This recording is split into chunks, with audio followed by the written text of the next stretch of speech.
New findings released on the situation of people in need in the city. Explosion in a hot pot shop in Wan Chai injures 3 people. Former U.S. president pleads not guilty in Washington court.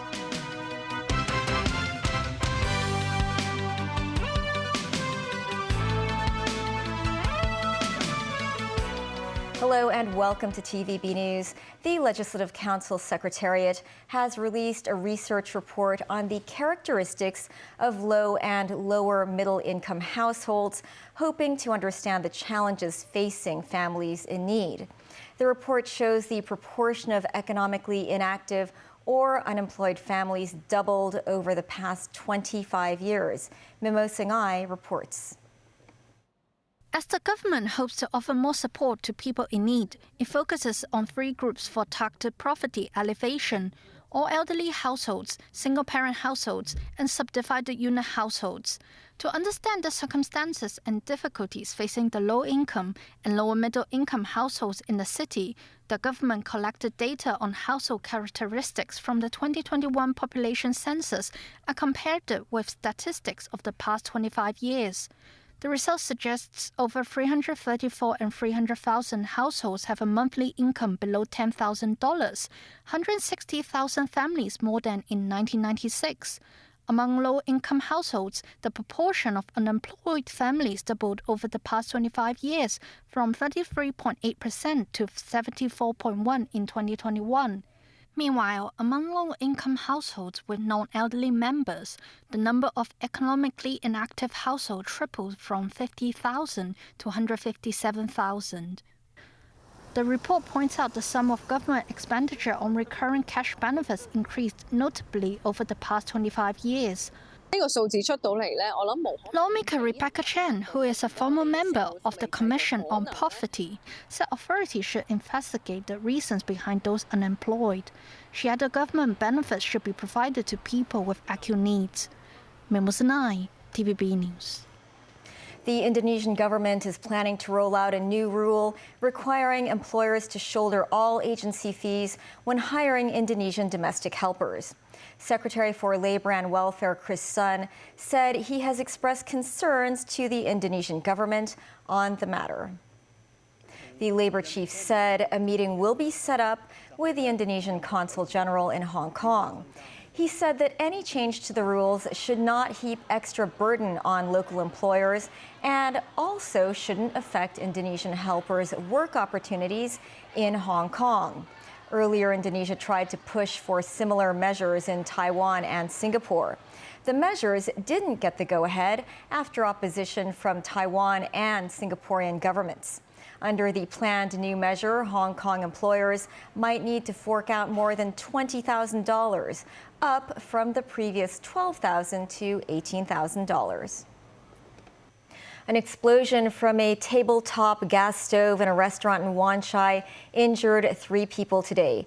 Experts believe the blast was likely caused by the residual gas leakage of a near-empty gas canister. Jackie Lin reports.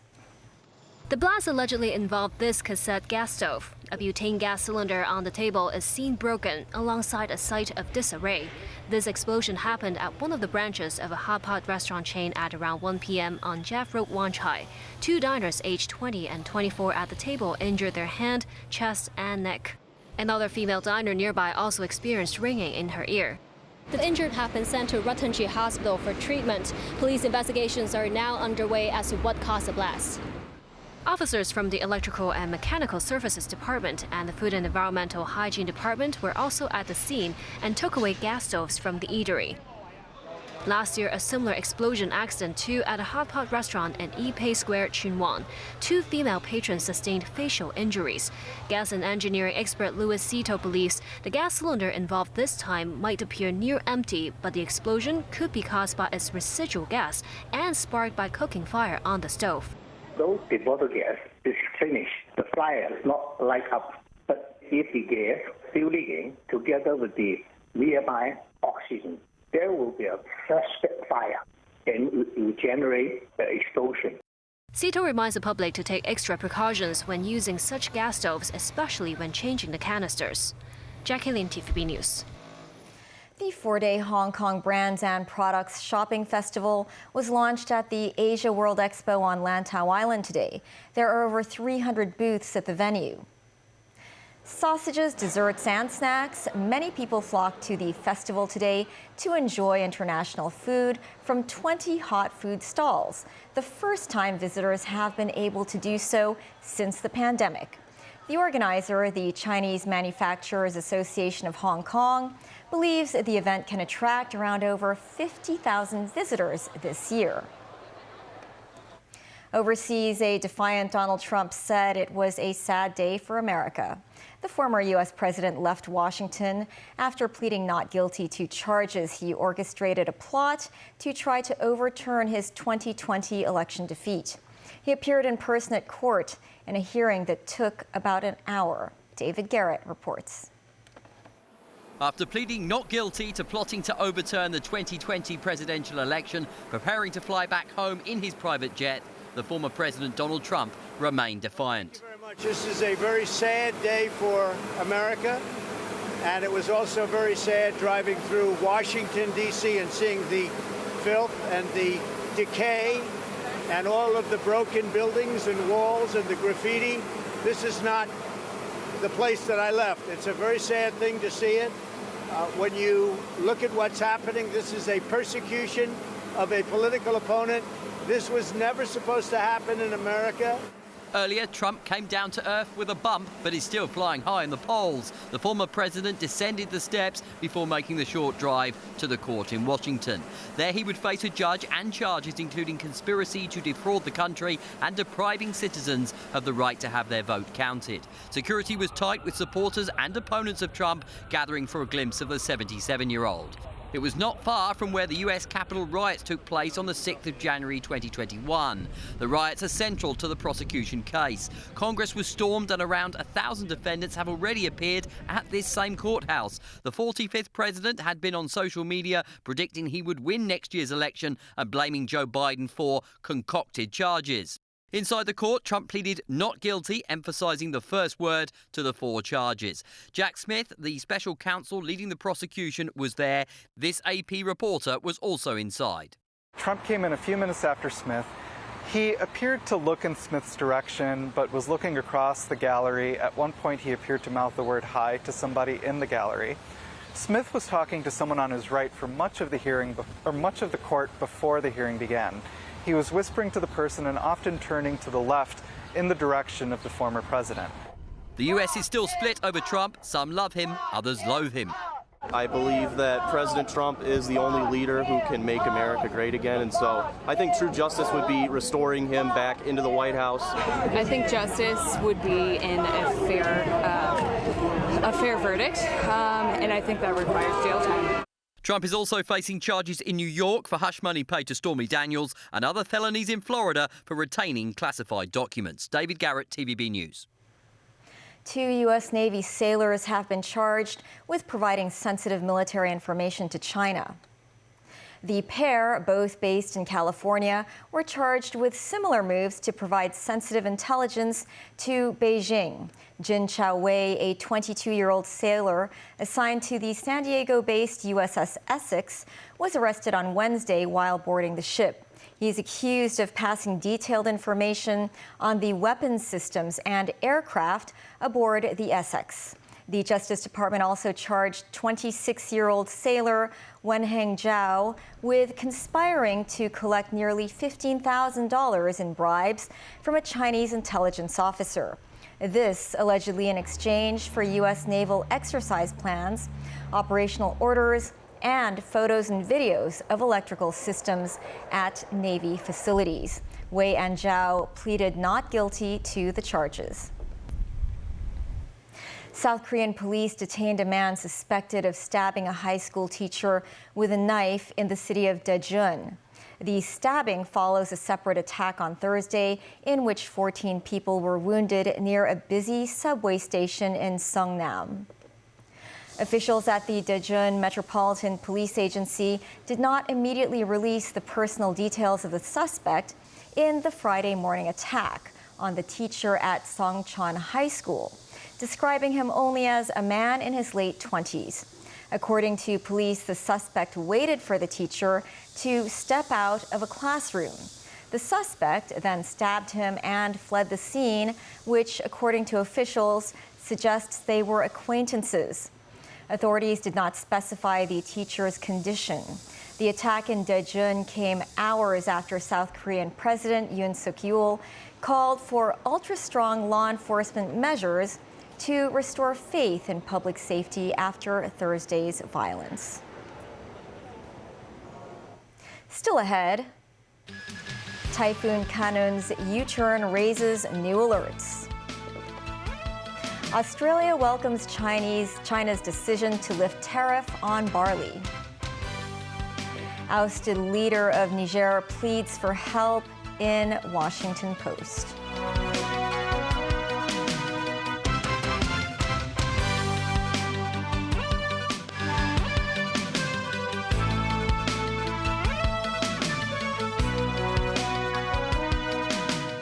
Welcome back. Powerful Typhoon Kanoon has made a U-turn and is moving back east to Japan's southwestern islands after wreaking havoc in the region this week. The Japanese islands and part of the mainland are now on alert. Tracy Furness has more. Cleanup from damage left by Typhoon Kanoon began in Japan's popular tourist destination of Okinawa Prefecture on Thursday. Traffic lights were still without power. But operations started to resume at the prefectural capital Naha's airport. It was packed with passengers stranded since earlier this week. 26 of the 80 Hong Kong travellers that had been stuck in Okinawa since Wednesday flew home on Thursday. The rest of the group are believed to be leaving today. But the meteorological agency said Friday that Typhoon Kanoon has made a U-turn and is heading back to Japan's most southern islands from Taiwan. Kanoon has sustained surface winds of 126 kilometers per hour with higher gusts on Friday afternoon. Up to 15 centimeters of rain is expected in the Okinawa region by Saturday and up to 30 centimeters in the Amami region, an island group belonging to the southern main islands of Kyushu, by Sunday.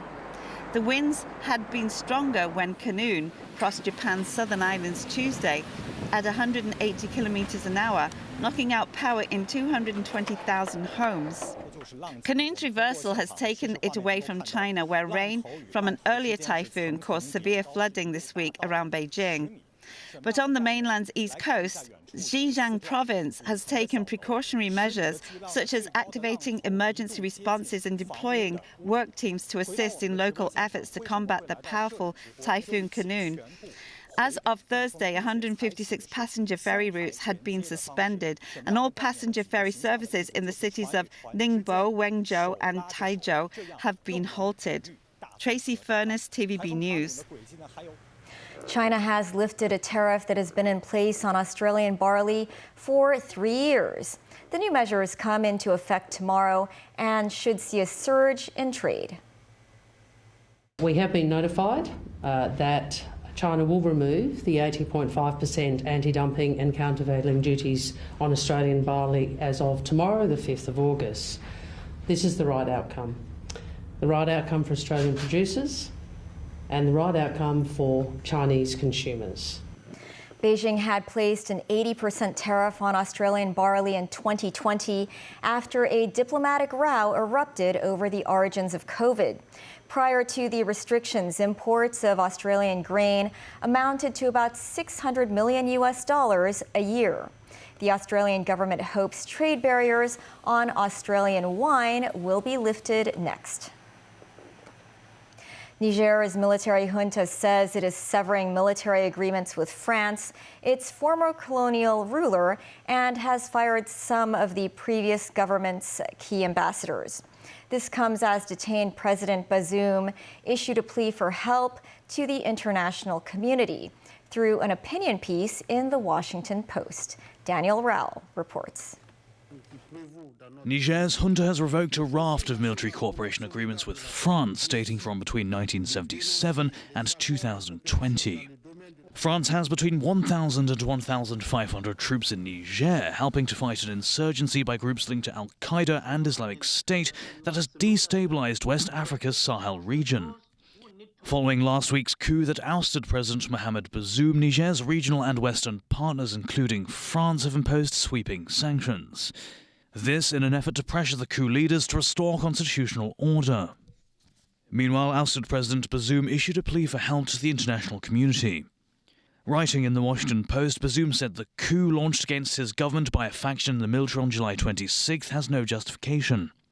He said if the coup succeeds, it will have devastating consequences for the country, region, and entire world. Bazoum, who wrote the opinion piece as a hostage, called on the US government and the entire international community to help restore constitutional order. US National Security Council spokesman John Kirby reiterated Washington's commitment to defending democracy in Niger while calling for the release of President Bazoum. Niger is facing a grave challenge to its democracy, and at this critical moment, the United States stands and will continue to stand with the people of Niger. And we continue to call for the safe release of President Bazoum and his family. The Economic Community of West African States regional bloc is hoping to secure a conclusive and amicable resolution to the crisis. The bloc set the junta a Sunday deadline to release and reinstate President Bazoum or face possible force. However, junta leader Abdurrahman Tiani, the former leader of Niger's presidential guard, has no plans to back down. Dan Orell, TVB News. A New York City train derailed, leaving at least 13 people injured.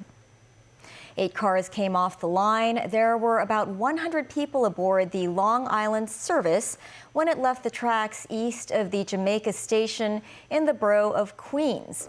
People said it felt like bad airplane turbulence, but was much noisier. It's been a very hot summer globally. In Chicago, some people are trying to beat the heat by taking a swim with up to a few thousand friends. A warning, this may not always be an appropriate or safe thing to do. This report from NBC News. How are you? Good, how are you? Good, good. When it comes to morning coffee, Chicago does things differently. Welcome to Friday Morning Swim Club. Around 7 a.m. on summer Fridays, hundreds of strangers grab free cold brew and a quick dip in Lake Michigan. There's no agenda, there's no expectations. Anyone can come. Friends Andrew Glatt and Nicole Novotny started the group by accident with weekly swims in 2021. Let's just put our phones down, connect, catch up. They invited friends. Then their friends brought friends. Go! And pretty soon, 3, 2, 1. people were showing up by the thousands. We come every Friday. Any regrets now that you've done it? Definitely not. Even when the weather isn't ideal, hundreds of people still showing up early on the Chicago lakefront in the morning. Dozens taking things a step further, making a splash. We met first-timers, Exhilarating. Yeah. Frequent floaters. We left our house at 6 in the morning. Worth it? Yes. And fast friends turned best friends. Where did you meet? I would say there. This is the largest group of people with the best vibes, the most positive attitude. Creating community with simple summer fun. Jesse Kirsch, NBC News, Chicago. Back locally, starting on Sunday, the free flow toll system, Hong Kong e-toll, will be implemented at the Western Harbor Crossing. From 10 p.m. on Saturday, a speed limit on the West Kowloon Highway towards Hong Kong Island will be reduced to 70 kilometers per hour, while a speed limit of 50 kilometers per hour will be imposed on drivers near the Olympian City 1 and beyond. Meanwhile, Transport Commissioner Rosanna Law said the 633 fixed toll scheme has achieved a relatively positive effect at the 3 cross-harbor road tunnels since it was launched. Starting today, residents can visit the Happy Hong Kong Bazaar held at the Science Park. The event features innovative products and science workshops as event organizers hope to increase the city's interest in the STEM field and innovation. Timothy Lee tells us more. A driving arcade machine built with the dashboard of a real car. 3D printing machines capable of creating items of all shapes and sizes. These are just some of the perks visitors to the Hong Kong Science and Technology Parks Corporation Happy Hong Kong Bazaar will be able to access. Starting from today until the 13th of this month, residents can visit a variety of facilities, restaurants, and workshops catering to both children and adults.